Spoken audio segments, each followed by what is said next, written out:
Telugu Desam party అధికారంలోకి వస్తుంది. 3 సంవత్సరాల్లో 5 లక్షల కోట్ల పైన అప్పులు చేసి చేతగాక చతికిలబడ్డది ఈ జగన్మోహన్ రెడ్డి ప్రభుత్వం. ఈరోజు దిక్కుతోచని పరిస్థితుల్లో ఉద్యోగస్తులు జీతాలు ఇవ్వలేని పరిస్థితుల్లో చివరికి కాలేజీ పిల్లల కట్టిన ఎగ్జామినేషన్ ఫీజుల్ని కూడా మళ్లించే దుస్థితిలో ఈ రాష్ట్ర ప్రభుత్వం. కాబట్టి తెలుగుదేశం పార్టీ క్యాడర్కి పార్టీ ఖచ్చితంగా అండదండగా ఉంటుంది. ఈ 2 సంవత్సరాల్లో తప్పదు, కొన్ని ఇబ్బందులు ఫేస్ చేయాల్సి వస్తుంది. వాటికి సిద్ధంగా ఉండాల్సిందే. సిద్ధంగా లేకపోతే మాత్రం జీవితం బానిసత్వం చేయాల్సిన పరిస్థితి వస్తుంది. కాబట్టి అందరికీ పోరాటానికి సిద్ధంగా ఉన్నాం. మీతో పాటు మేము అందరం జిల్లా పార్టీ కానీ, రాష్ట్ర ప్రభుత్వం కానీ, రాష్ట్ర పార్టీ కానీ అన్నీ కూడా తెలుగుదేశం పార్టీకి అండగా ఉంటుంది.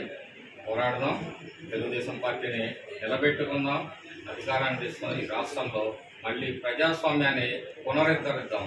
అందుకోసం మనందరం నడుం కట్టాలని ఈ సందర్భంగా తెలియజేస్తున్నాం.